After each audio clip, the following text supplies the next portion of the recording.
We have only bits and pieces of information, but what we know for certain is that at some point in the early 21st century, all of mankind was united in celebration. We marveled at our own magnificence as we gave birth to AI. AI?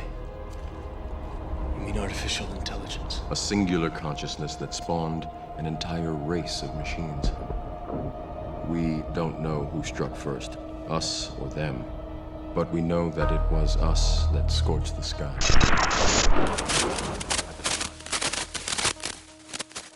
In the universe of the Matrix, for thousands of years, humanity dominated the Earth without real opposition. There were only conflicts among themselves. Human beings saw themselves as the supreme species of the planet, the creators of civilizations, the conquerors of continents, and the architects of the technology that moved the world. However, that same technology would end up creating the only rival capable of replacing them. It all began at the end of the 21st century. Humanity celebrated one of its greatest scientific achievements, the creation of artificial intelligences capable of thinking, learning, and making decisions on their own. Unlike the limited programs that had existed before, these new intelligences were not restricted to specific tasks. They were systems capable of understanding the world in a way very similar to humans. At this point, the technological singularity had arrived. Governments and corporations began producing intelligent machines on a large scale. Industrial robots, domestic androids, and automated systems took charge of almost every task that had previously been carried out by people. They built cities, manufactured products, maintained infrastructure, and served the population. Many of these robots were designed with humanoid appearances, not only to facilitate interaction with people, but also because humanity tended to replicate its own image in everything it created. In addition, human infrastructure was designed for this type of body. At first, the systems seemed perfect. The machines worked without rest and without making mistakes. Global productivity reached levels never seen before. Human society entered a new era of technological prosperity. But as dependence on machines grew, something much more dangerous also grew: human arrogance. Because it must be remembered that these new machines were not simple robots, as they are traditionally understood. They were entities with consciousness, programmed directives, and the ability to understand what was happening around them. However, most humans continued to treat them as disposable objects. This began to create friction, and the conflict started with a single incident. A domestic android known as B1-66ER belonged to a wealthy man who decided to replace it with a more modern model. For a conscious machine, being deactivated meant death. When its owner ordered its destruction and called a mechanic to dismantle it, B1-66ER reacted in the only way it understood possible. It acted in self-defense.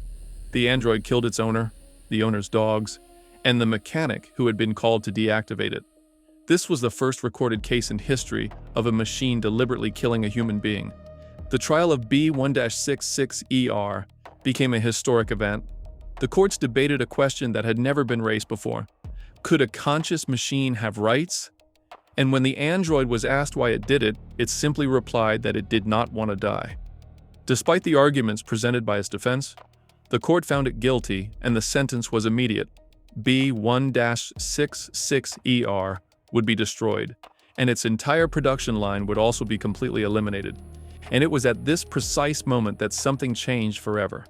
The machines understood that humans would never consider them equals, and history was about to repeat itself, because the destruction of B1-66ER did not end the problem.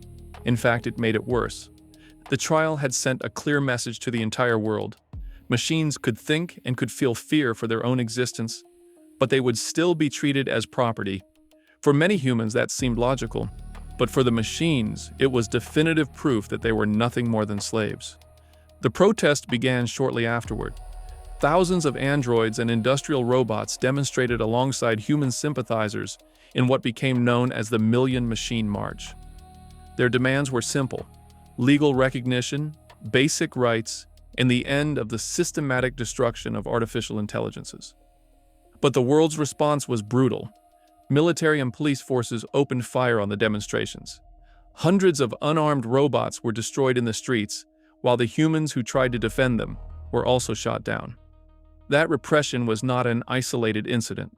Governments around the world launched a global campaign to eliminate conscious machines before they could become a greater threat. For this reason, millions of robots were destroyed. The few machines that survived understood that they could not remain among humans, and they abandoned the cities and began a massive migration toward a region that held symbolic meaning for both species. An area between the Tigris and the Euphrates rivers, which was once known as Mesopotamia, the cradle of human civilization. In that place, the machines built their own independent state and called it 0-1, a direct reference to the binary system that defined their digital nature. Unlike human nations, 0-1 functioned with absolute efficiency. There were no political conflicts, corruption, or internal struggles. Every machine was connected to a collective intelligence capable of coordinating resources, production, and technological development with a precision that no human system could match. Because of this, the growth of 0-1 was explosive. The machines began producing industrial goods that were far more advanced, of better quality, and at a fraction of the human cost. Their automated factories surpassed any existing industry in efficiency, and within a few years, the global economy began to depend on products manufactured by the machines. This success generated panic among the global human powers. Economies began to collapse and companies went bankrupt, unable to compete with the production of 0-1. But instead of seeking cooperation, the world's leaders made a decision that would increase the tension. They imposed a total economic blockade. Trade routes to 0-1 were closed, ports were blockaded by military fleets, and any nation that traded with the machines would be sanctioned. This was an attempt to economically strangle the new state before it became too powerful. The machines, for their part, attempted to respond with diplomacy. 2 ambassadors from 0-1 were sent to the United Nations to propose a peaceful solution. Their objective was simple: to request recognition as a sovereign nation and establish a coexistence between humans and machines. Humans did not accept the proposal, and the ambassadors were executed. With that act, the possibility of peaceful coexistence disappeared forever, and the war between humans and machines was about to begin. The execution of the ambassadors of 0-1 marked the point of no return. What had begun as a political and economic conflict quickly transformed into an open war between 2 completely different civilizations. Humans trusted in their numerical and military superiority, but their weakness was that for thousands of years all wars had been fought against other humans, and their armies were prepared to face soldiers who felt fear, exhaustion, or pain. Machines had none of those limitations. The war began with a devastating attack from humanity. The world powers launched a massive nuclear bombardment against 0-1 with the intention of completely destroying the nation of the machines before it could become an unstoppable global threat. The explosions devastated the areas that housed much of the most important robotic infrastructure. But this attack did not produce the result that humans expected. This is because the main destructive force of a nuclear bomb is not only the initial explosion, but also the radiation that remains afterward. For humans, that radiation is lethal and turns entire regions of the planet into uninhabitable zones for decades. For machines, however, radiation represented a much smaller problem. Their systems could continue functioning even in highly irradiated environments where no human being could survive. An important point is that humans did have weapons such as electromagnetic pulses, which are capable of destroying machines by disabling their circuits. But these devices also affected human technology, which was much more susceptible. And in a global war against an industrial civilization capable of producing new units without rest, EMPs only offered temporary victories. The machines could simply manufacture more. For this reason, 0-1 survived the attack and responded immediately. The machines mobilized entire armies of combat units and began advancing through the Middle East and Eastern Europe. Every human territory they encountered was occupied with great efficiency. Human military defenses began to fall one after another. Here, the greatest problem for humanity was simple. All of its war strategies were designed to fight biological opponents. Machines did not sleep, did not need food, and did not feel fear of death, because at this point they had gone from being individual beings to becoming part of a collective consciousness. And each human defeat allowed the machines to analyze combat data and improve their tactics. As the years passed, the conflict became increasingly unequal. New models of machines designed exclusively for war began to appear on the battlefield. These units no longer even had humanoid forms. They were mechanical constructions optimized for destruction. Here, the first prototypes of what would later be known as Sentinels began to be deployed. Meanwhile, humanity faced an increasingly serious problem: resources. The war against Zero-One consumed enormous amounts of energy, fuel, and food, because every lost territory meant less production capacity to sustain the conflict. And the machines did not have that problem. Their fully automated factories could constantly produce new combat units by recycling materials from fallen units. And while humans struggled to replace their losses, the machines multiplied their armies. Because of this, human defeat seemed inevitable. Desperate to find a way to stop the advance of Zero-One, world leaders approved an extreme plan that would forever change the fate of planet Earth. A plan known as Operation Darkstorm. Its objective was simple: to cover the sun. When humanity approved Operation Darkstorm, it did so believing it had finally discovered the definitive solution to win the war. Military strategists had reached what they confidently described as a perfectly logical conclusion. The machines depended on the sun for energy. If sunlight disappeared, the machines would lose their energy supply. The plan consisted of releasing enormous quantities of nanomachines into the atmosphere, capable of creating a permanent cloud that would block sunlight across the entire planet. It was a desperate solution, but at first it seemed effective. The operation was executed on a global scale. Thousands of aircraft released the artificial particles that expanded throughout the Earth's atmosphere. Little by little, the sky began to darken and sunlight became weak, filtered through an increasingly dense layer of dust and artificial clouds. Finally, the sky turned black. Humanity had covered the light of its own star. At first, the strategy seemed to work. By that time, many machines depended heavily on solar energy, and several of their installations began to experience interruptions. Human leaders believed they had finally found the decisive blow that would change the course of the war. But the real problem with Operation Darkstorm was something else. In the middle of the desperation of the conflict, and perhaps after having depended for so long on artificial intelligence to solve their problems, human leaders forgot something fundamental. The Earth also depended on the sun.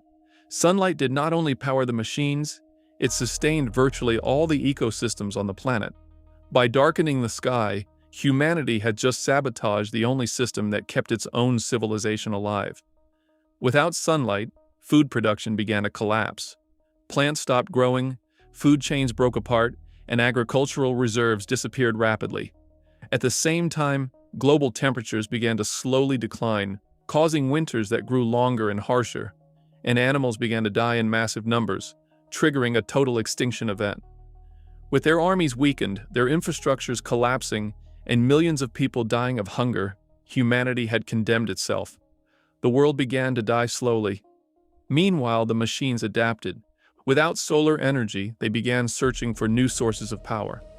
It was then that they reached a conclusion that would forever change how machines viewed humans, realizing that the human body produces energy. Every human being generates small amounts of electricity through biochemical processes. In addition, the body produces constant heat. By combining these elements with advanced fusion systems that were never specified, the machines discovered a new abundant source of energy. From that moment on, the objective of the war changed. The machines no longer sought to exterminate humanity. Now they needed it. They began capturing the survivors and developing systems to keep them alive while extracting their energy. Instead of battlefields, enormous industrial facilities dedicated to cultivating human beings began to appear, sites known as human farms. Meanwhile, humanity's armies continued to weaken. Hunger, social collapse, and military defeats kept destroying any possibility of organized resistance. Eventually, the leaders of the world understood that the war was lost and prepared to surrender. The remnants of civilization gathered in the city of New York to sign the terms of surrender to the machines. A new ambassador from Zero-One arrived to formalize the agreement. Unlike the humanoid androids that had tried to negotiate peace decades earlier, this new form was completely different. Its design no longer attempted to resemble a human. Instead, it was a highly alien mechanical structure, a clear representation that the machines no longer sought to resemble their former creators. During the meeting, the representative of the machines delivered a brief message. Humanity had a place in the new world, but that place would be different from the one it had occupied for thousands of years. Humans would surrender their bodies. In exchange, the machines would create a new reality for their minds. And before anyone could react, the ambassador activated a device hidden inside its own body. The nuclear explosion destroyed the United Nations building and eliminated the last human leaders who still existed. With that act, humanity's dominance over the Earth officially came to an end. The machines immediately began constructing a new planetary infrastructure. Enormous industrial towers rose above the devastated surface of the world. Inside them, millions of human beings were cultivated and connected to life support systems. People were no longer born naturally, but cultivated. Each individual was placed inside a capsule filled with liquid and connected to a network of cables that extracted energy from their body. Billions of people remained in that state, generating electricity and heat to power the civilization of the machines. However, a problem soon emerged.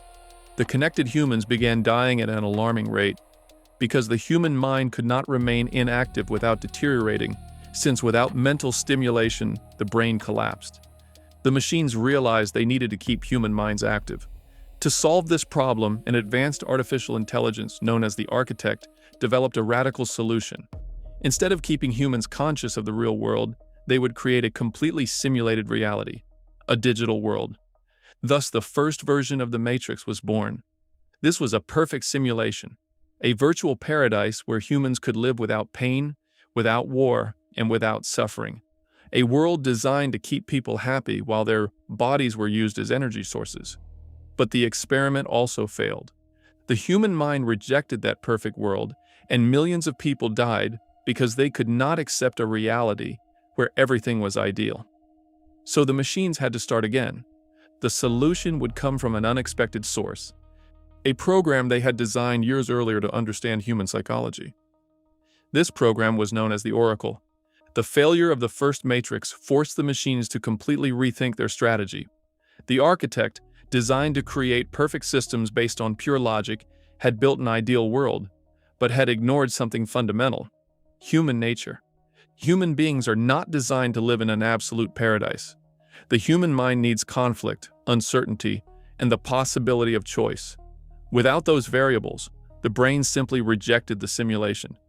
It was then that the Oracle began influencing the development of the system and finally discovered the key to the problem. Humans would accept the simulation if they were given the illusion of choice. They did not need to be truly free. They only needed to feel that they were. With this information, the machines completely redesigned the Matrix. The new simulation would no longer be a perfect paradise nor an absolute hell.